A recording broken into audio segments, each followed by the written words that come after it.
microphone at baka po ay nag-automatic unmute po. Praise God po sa buhay ng bawat isa at atin na pong tatawagin ang ating mensahera po sa mga oras nito mula po sa buhay ng ating napakasipag na kapatid mula po sa buhay ni Sister Beverly Villatema. Amen po, Sister. Amen. Purihin po ang Diyos. Muli tayong magkakaroon ng fellowship po. Salamat po sa Panginoon. Nandito si Pastor Eric. Marami po siyang maibibigay din po sa atin habang sila po ay tunay na nakaka-encounter at nakaka-experience ng kanilang mga ginagawa sa oras na to, at purihin po natin ang Panginoon sa buhay nila dahil tunay na yung pagtitiis, pagtsatsaga, pagpapagal, pagpapagod, amen, pagsambat, pasasalamat sa pamamagitan po ng kanilang paglalakbay na ginagawa ay tunay nga po na ang sarap ng pakiramdam sa puso po, nakakagalak. Kaya nagpapasalamat din po ako sa lahat po ng tumulong para maging posible yung lahat ng bagay na to. Bagamat tayo ay nasa online lang, salamat kasi nagagawa nating tumugon sa kapanawagan ng Panginoon sa ating mga buhay. Kaya muli po tayong magpasalamat sa ating Diyos. Hallelujah. Maraming salamat po, Ama, banal na Diyos at makapangyarihan sa lahat. Sa oras na to, hayaan mong Panginoon na maranasan po ng bawat isa ang presensya mo, ang kapangyarihan mo sa pamamagitan ng iyong mga banal na salita. Ngayon pa lang, Ama, nagpapasalamat na kami sa buhay, Panginoon, na patuloy mong ipinagkakaloob sa bawat isa na magamit na ganap upang kami, Panginoon, Lord, ay tunay na makaganap, Panginoon, sa purpose ng buhay na to, na patuloy mo, Panginoon, ipinagkakaloob sa amin. Yung divine, Panginoon, Lord, na relasyon na binuo, Panginoon, Lord, sa pamamagitan ng pananampalataya at pagsamba, Panginoon, sa bawat desisyon na ginagawa namin sa bawat araw na hindi mo kami pinabayaan at pinagtubayan mo kami sa aming paglalakbay. Ama, sa mga oras na to, salamat na binuklod mo ang bawat isa sa iisang espiritu upang ikaw ay masamba, Panginoon, sa espiritu at katotohanan. Hayaan mo, Ama, na sa oras na to, pawang mga katotohanan lamang ang mailabas ng aking mga bibig. Kapangyarihan mo na magpatawad, maglinis, magtransform, magbago ng buhay. Kapangyarihan mo din, Panginoon, na bigyan kami ng puso na tama at espiritu na tama, Panginoon, na naglilingkod at nagpupuri sa iyong harapan. Kapangyarihan mo na baguhin ang bawat isa sa amin sa pamamagitan ng iyong mga salita, Ama. At kapangyarihan mo din, Panginoon, na iligtas kami sa anumang kapahamakan, Panginoon, sa iyong mga kamay. Nananampalataya kami na protektado kami ng iyong Ama at ng iyong mga kamay, Panginoon, Lord, na nangako sa amin na sa iyong mga kamay at sa iyong kamay ng Ama, Panginoon, wala pong mangyayaring hindi maganda sa aming mga buhay. Kaya naman, Panginoon, hayaan mo sa pamamagitan nito, patuloy kang mangusap sa amin at hihanda mo ang aming mga puso na maitanim sa pinakamatabang parte ng aming puso, Ama, ang aming mapag-aaralan at mabubulayan, Panginoon, at mahakbangan namin ito ng may banal na takot sa iisang Diyos na buhay na aming sinasamba sa espiritu at katotohanan. Purihin ka, Panginoon, ikaw ang maitaas, ikaw ang makita, ikaw ang maghari sa aming mga buhay, sampun ng aming pamilya, sa pangalan ni Jesus na aming Diyos, your only Son, your Holy Son, Jesus Christ. We pray, Amen and Amen. So tayo po'y dumako sa atin pong mensahe, sa Mark 13. Ayan, purihin po ang Diyos. Mark 13 po, dito po ako kahapon naghahanap, sabi ko nga kay Lord, anong ituturo ko? And habang nanonood po ako ng TV, po kahapon, merong isang nasa prison, tapos lumabas yung verse sa kanyang sa TV po. Habang kausap ko si Jane kahapon, na nagpapaliwanag ako sa kanya, sabi ko, humihingi pa nga ako ng mensahe sa Panginoon. At pagkasabi ko ng salita na yon, lumabas po, kasama ko yung asawa ko na nanonood, lumabas yung verse doon sa lalaking may hawak na Bible na nasa prison, lumabas po yung verse ng Mark 13. Amen? Actually, 35 lang po yung nakalagay. Pero nung aking binasa, ngayon ang binibigay niya sa akin na mineditate po is 32 hanggang 37. So tayo po'y dumako, sa Mark 13:32 hanggang 37, ang sabi po dito, sa Tagalog, walang nakakaalam ng oras o araw. Verse 32, ngunit walang nakakaalam ng araw o ng oras na iyon, kahit ang mga anghel sa langit o ang anak man. Ang Ama lamang ang nakakaalam nito. Mag-ingat kayo at maging handa dahil hindi ninyo alam kung kailan ito mangyayari. Ang katulad nito ay isang taong maglalakbay sa malayo. Iniwan niya ang kanyang tahanan sa pamamahala ng kanyang mga alipin. Binigyan niya ang bawat isa ng kanya-kanyang gawain at inutusan niya ang tanod na magbantay.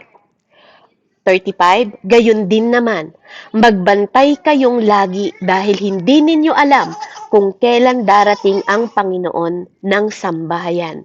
Ito'y maaari sa takip silim, sa hating gabi, sa madaling araw, o kaya'y sa umaga. Baka siya'y biglang dumating at maratnan kayong natutulog. Last verse, ang sinasabi ko sa inyo'y, sinasabi ko sa lahat, maging handa kayo. Amen. So, purihin po ang Panginoon. Hallelujah. Naniniwala po ako na ito po ay pangungusap sa bawat isa sa atin.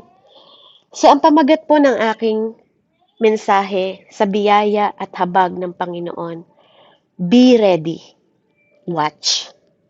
Yun po ang sinasabi sa atin. Na po? Kaya, purihin ng Panginoon.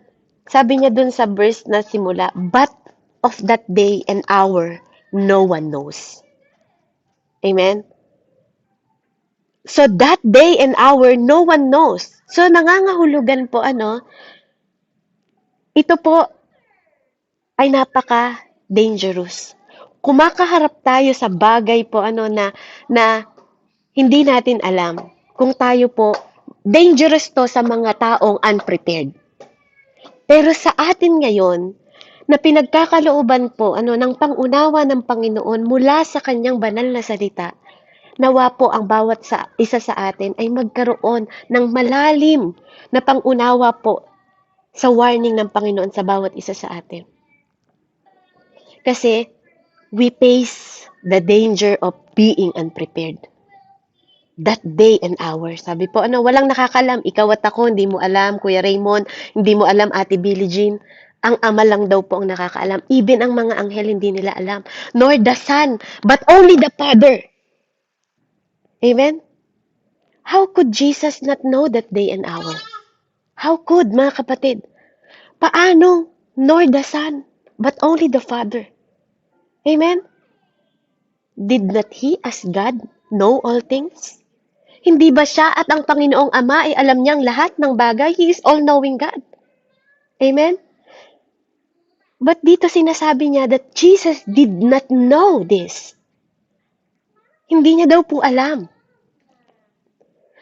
Pero hindi ibig sabihin, ginaibap niya yung pagiging omniscient niya.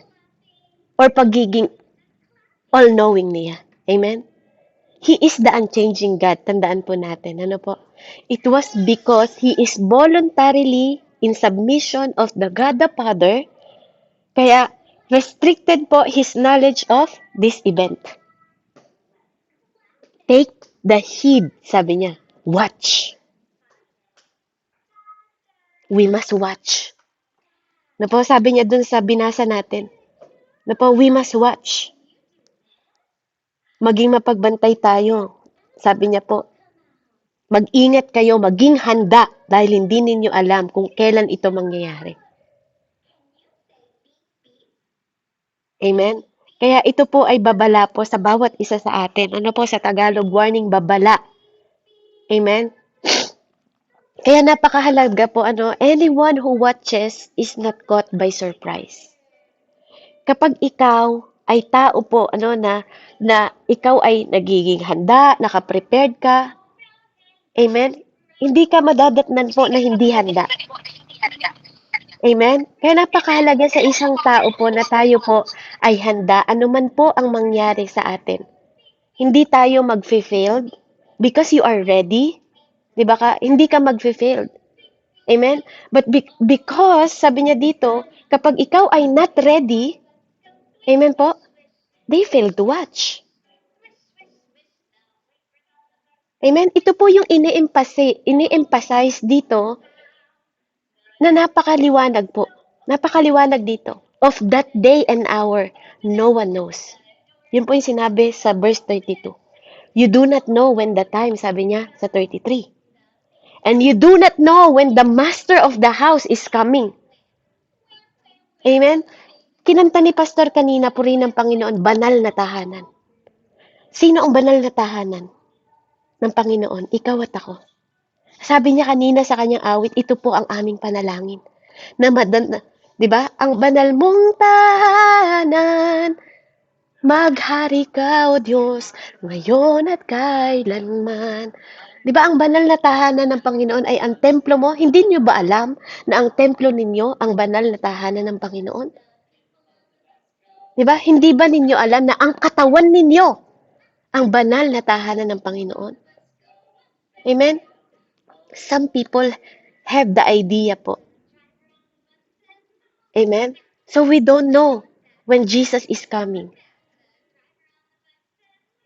Dahil ba hindi mo alam kung kailan darating si Jesus?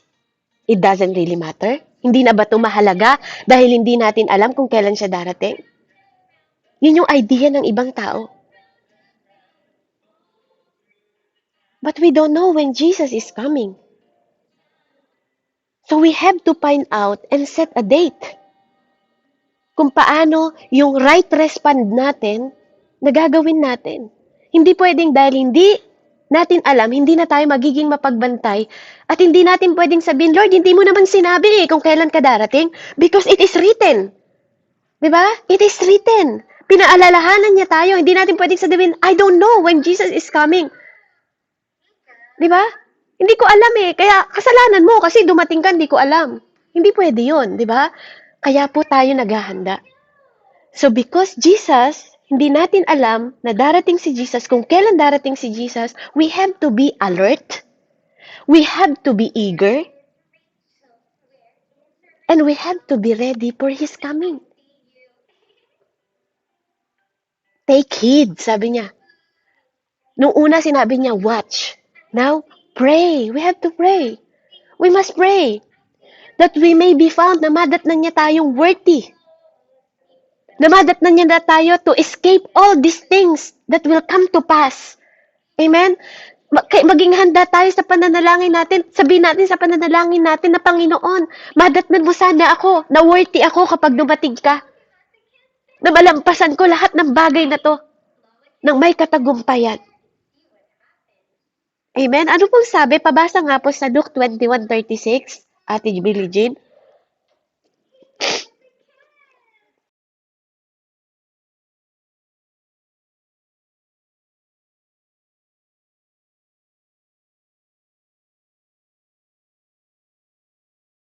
Luke 21 Yan, po. Lucas 21 to 36. Ay, 36 ba yun? Apo, verse 36. Yan, ang sabi po dito, ano? Kaya't maging handa kayo sa lahat ng oras. Lagi ninyong idalangin na magkaroon kayo ng kalakasan upang malagpasan ninyo ang lahat ng mangyayaring ito at makatayo kayo sa harap ng anak ng tao. Amen po. Amen. Diba napakahalaga po para makaharap kayo sa anak ng tao. Idalangin ninyo. Ibig sabihin, andun po talaga'y pananalangin. Para tayo makalagpas. Di ba po? It is written. Amen? The good news, ang good news lang sa ating mga mananampalataya. Amen po? Jesus, even we don't have, di ba? Kahit tayo po ay nakakaranas ng mga calamity. Kahit tayo nakakaranas ng mga pagsubok, alam po natin na may Panginoon tayo na tutulungan tayo na malagpasan ito. Hindi niya sinabing iiwanan ka niya. Amen? Kaya, itong mga calamity po na nagaganap sa buhay natin, sitwasyon, kalagayan natin, nangako din po ang Panginoon na tutulungan niya tayo. Diba? Siya rin ang magbibigay ng kaparaanan. Sabi niya nga po 'Di ba? Walang hihigit sa limitasyon mo na ibibigay niya, siya rin po ang magbibigay ng kaparaanan. Kaya nga tayo po, we have to listen to and obey. 'Di ba po? Para tayo maka-escape, para tayo makalagpas sa mga horrible distraction na darating sa mga city natin. O saan mang lugar tayo na andun. Kasi there's a lot, marami pong bagay na magaganap. Greater distraction ang mangyayari sa mundong ito. But those who listen and obey Jesus can escape the horrible destruction that will come. Amen? Yun po yung sinasabi sa atin. It is like a man going to a far country. Sabi sa verse na pinag-uusapan natin. Bakit po? Jesus now spoke to his followers about how they should live until He come. Nangungusap po ang Panginoon sa atin kung paano tayo mamumuhay hanggang siya po ay bumalik. Sinasabi niya dito, Jesus is like the man going to the far country who left 3 things to his servant. Ano po yung iniwan sa'yo at sa akin? Hindi aksidente na kinanta ni Pastor kanina yung banal na tahanan na yun, naniniwala ako. 3 pong bagay ang iniwan sa atin sa kwentong ito na pinapaunawa sa atin ng Panginoon, sa servant niya. Ikaw at ako ay servant ng Panginoon. Amen? Ano yung iniwan? His house, His authority, and His work. Amen? The traveling man, inappoint niya din po sa doorkeeper to keep watch, sabi niya. Di ba? Sa doorkeeper. Dun sa tanod, ang sinabi niya. Di ba? To keep watch, sabi niya. He may return at any time and does not want to find his servant sleeping. Hindi niya gusto na ba't nang tayong natutulog-tulog o tutulog-tulog. Hindi ko sinasabing masamang matulog. Pero tandaan po natin, maging mapagbantay tayo sa tahanan, sa authority binigay sa atin at sa mga assignment na binigay sa atin ng Panginoon. Lahat tayo, naniniwala ako, binigyan po ng tahanan ng Diyos. Binigyan niya tayo ng authority at binigyan niya tayo ng kanya-kanyang trabaho bago niya tayo iniwan. At ito po ang nagpapaalala sa atin. Keep watch. Watch, sabi niya. Ang point po sa lahat ng ito na sinasabi niya, watch. Maging mapagbantay kayo. Yung parable po ng fig tree, naging caution din po yon sa bawat disciple niya nung si Jesus po ay nabubuhay. Amen? Sa lahat ng mga tribulation ng saint, watch and know the sign of the times. Pero yung parable po of the householder, nagwa-warning po sa atin to, all of us today, wina-warningan tayo. Ngayon kapatid, mag-isip ka kung anong iniwan sa'yo ng Panginoon. Think of what Jesus has left you. His house. Iniwan niya sa'yo yung kanyang house. Amen?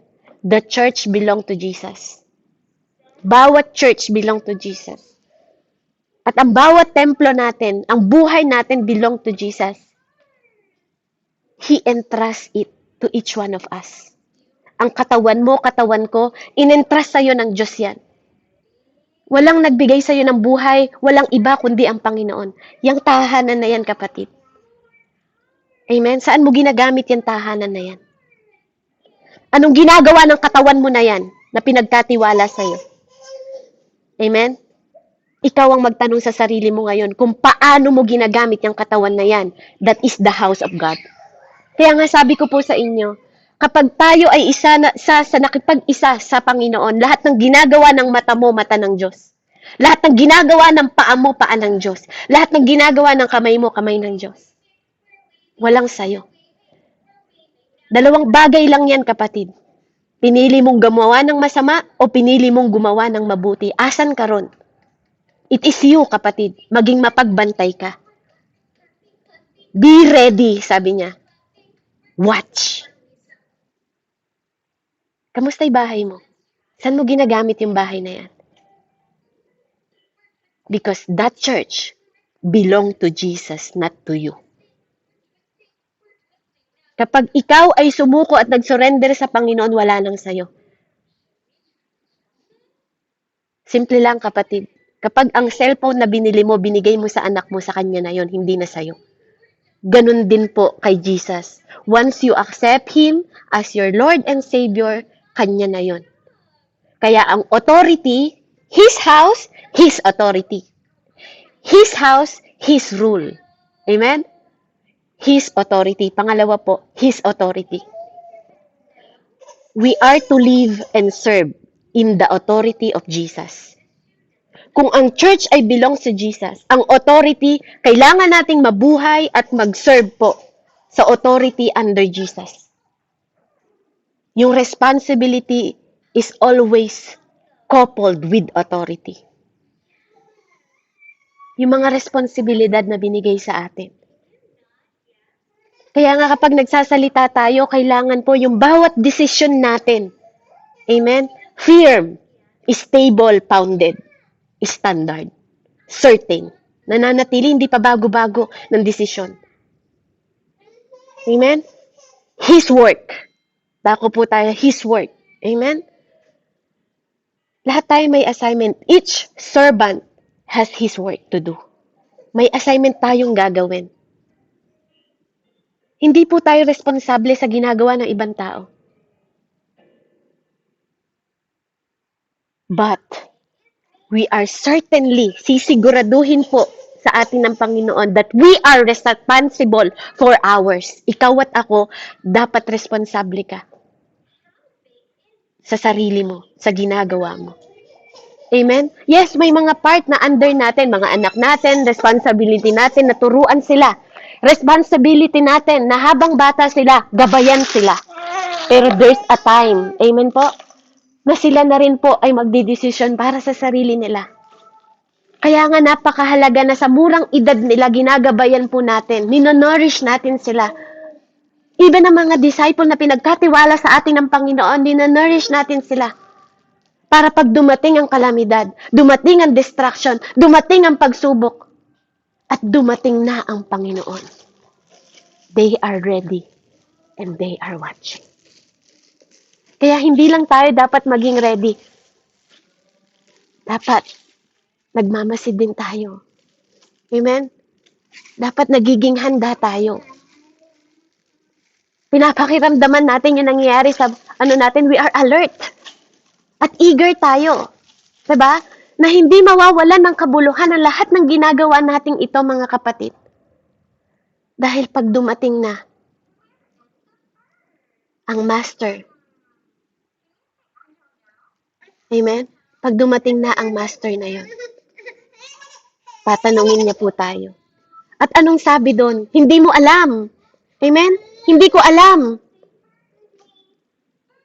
Amen? Hindi natin alam kung ito ba ay maaaring maganap ng takip silim? Ito ba ay maaaring maganap ng hating gabi? O sa madaling araw? O kaya'y sa umaga? Amen? Kaya nga baka bigla niya tayong madatnan na natutulog. Kaya nga sinasabi ko ito sa lahat. Sabi niya po, maging handa kayo. Amen?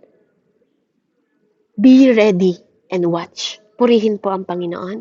To God be the glory. Amen? I believe this is warning sa bawat isa sa atin. Bilang mga anak ng Diyos, hindi niya po gusto na maging unprepared tayo. Hindi niya gusto na masayang lahat ng ginagawa natin. Dahil this is the dangerous things na kakaharapin natin sa buhay natin. Amen? Yung sumamba ka sa Diyos pero hindi ka naging handa. Sumamba ka sa Diyos pero hindi ka naging mapamasid. Sumamba ka sa Diyos pero you are unprepared. Katulad ng mga 5 na hindi wise na virgin. Mananampalataya din po sila. Pero nung dumating ang master, dumating ang bride, hindi sila handa. Kaya, nung kumakatok sila, hindi sila kilala ng Diyos. Amen? At naniniwala ako na bawat tao kinakatok ang mga puso natin ng Panginoon ngayong oras na to. pagmamay-ari ka niya. Kaya yung authority at yung mga assignment na binigay niya sa atin, babalik siya po. Babalik siya. Amen? Babalik siya. At nawa po sa pagbabalik ng Panginoon, madatnan po tayong nagtatapat, naglilingkod, sumasamba, nagpapasalamat, at handa. Purihin po ang Panginoon. To God be the glory. Let's pray. Heavenly Father, we thank you, Ama, sa mensahe pong ito. At babala mo sa bawat isa sa amin that we are in danger kung hindi namin ito, Panginoon Lord, isa sa puso at gagawin ang mga bagay na pinapahiwatig at pinapaunawa mo sa bawat isa sa amin. Ama, maraming salamat na tinutulungan mo kaming ma-overcome ang lahat ng mga pagsubok at kalamidad na mangyayari sa aming mga buhay. At naniniwala kami that you will never abandon us, you will never leave us, O God, sa mga oras na to. Kaya anuman ang assignment na iniwan mo sa amin, nawa madatnan mo kami na ginagawa namin ito ng may katapatan, may banal na takot, Panginoon, may authority, Ama. Hallelujah. At nagagampanan namin ito, Panginoon, na nagiging kasiyasiya at kalugod-lugod sa iyong harapan. Kaya naman sa oras na to, Panginoon, maghari ka sa bawat buhay ng bawat isa na nandito sa loob ng gawain, mula sa buhay ni Ate Billie Jean, ni Nanay Andrea, ni Kuya Raymond, ni Nanay Annalisa, ni Ate Selena, ni Pastor Eric, ni Brian, oh God, in the mighty name of Jesus, at ni Kuya Alejandrino. Even ikaw, O Diyos, hindi mo nalalaman ang pagdating, Panginoon. Ang Ama mo lang ang magbibigay sa iyo, Panginoon Lord, hallelujah, ng kapahayagan na to. At even kahit isa sa mga anghel, walang nakakaalam kung kailan ka darating. Kaya naniniwala ako, Panginoon, na hindi mo hahayaan. At ito ay isa, Panginoon Lord, sa bagay, Panginoon, na babala sa bawat isa sa amin. Mangusap ka, O Diyos. Pagharian mo ang bawat buhay namin. Mangusap ka, Banal na Espiritu, sa bawat oras at bawat araw na tinatalaga namin sa mundong ito. Dahil ang oras at panahon mo ay hindi oras at panahon namin. Kaya anumang oras na dumating ka, Panginoon, sa aming mga buhay, O Diyos, madatnan mo ang bawat templong ito na pinaghaharian ng Banal na Espiritu at napupuspos, Panginoon, sa kapangyarihan na nagmumula rin sa iyo. Purihin ka, tapat na Diyos at banal na Diyos, sa pangalan ni Jesus. Amen and amen. Glory to God po, and God bless po sa bawat isa.